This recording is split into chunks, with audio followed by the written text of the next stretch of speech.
आवश्यकता है। गुण में दोष निकालना उचित नहीं है, लेकिन अगर हम स्वस्थ दिशा नहीं दे सकेंगे तो विश्व का कल्याण कैसे होगा। तो हमने अब तक यह कहा कि हमारे यहाँ जो भी ये जो कुछ महान भावों ने यह भी कहा कि शंकराचार्य का यह दायित्व होता है और उसका निर्वाह करना चाहिए। जो जो अमुक अमुक शासन काल में हमसे दूर चले गए उनको अपनाने का प्रकल्प चलाना चाहिए। मैंने प्रकल्प चलाया, आप भी सुन लीजिए। जो भी हमारे सज्जन जिनको ये पता है, गर्व है कि उनके पूर्वज हिंदू थे, अमुक शासन काल में छलबल डंके की चोट से उनको विधर्मी बनाया गया, च्युत किया गया, अथवा लोभ भय के वशीभूत होकर वो धर्मच्युत हो गए। लेकिन आज भी भरतपुर आदि क्षेत्र जो हैं, मुझे अच्छी तरह मालूम है कि बहुत से ऐसे मुस्लिम सज्जन हैं जिनको अपने गोत्र का पता है, इष्ट देवी का पता है, इष्ट का पता है। उनसे मैं अनुरोध करता हूं कि वो अपने आप स्वेच्छापूर्वक अपने पूर्वजों के मार्ग पर चलकर 100-200 की संख्या में घोषित कर दें कि हम हिंदू हैं।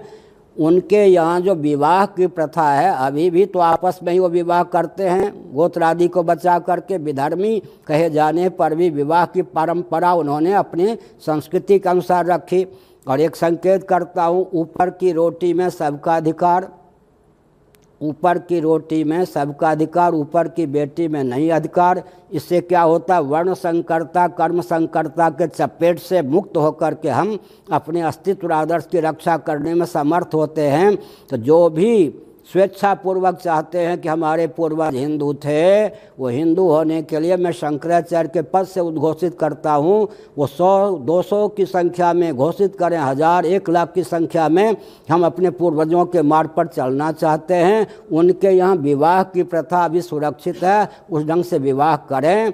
और ब्राह्मण क्षत्रिय वैश्य इत्यादि रोटी में उनको सम्मिलित कर लें। अर्थात हमारे यहाँ भोजन करने में तो सब अधिकृत होते हैं। ऊपर की रोटी में सबका अधिकार, ऊपर की बेटी से परहेज इसलिए करते हैं कि वर्ण संकरता, कर्म संकरता न आ जाए। शेर आदि में भी अगर संकरता आ जाती है तो चीता इत्यादि संज्ञा हो जाती है। इसलिए अर्जुन को 2 चिंता थी। गीता उठाकर देखिए कि हमारा पवित्र कुल कहीं वर्ण संकरता, कर्म संकरता के चपेट में न आ जाए।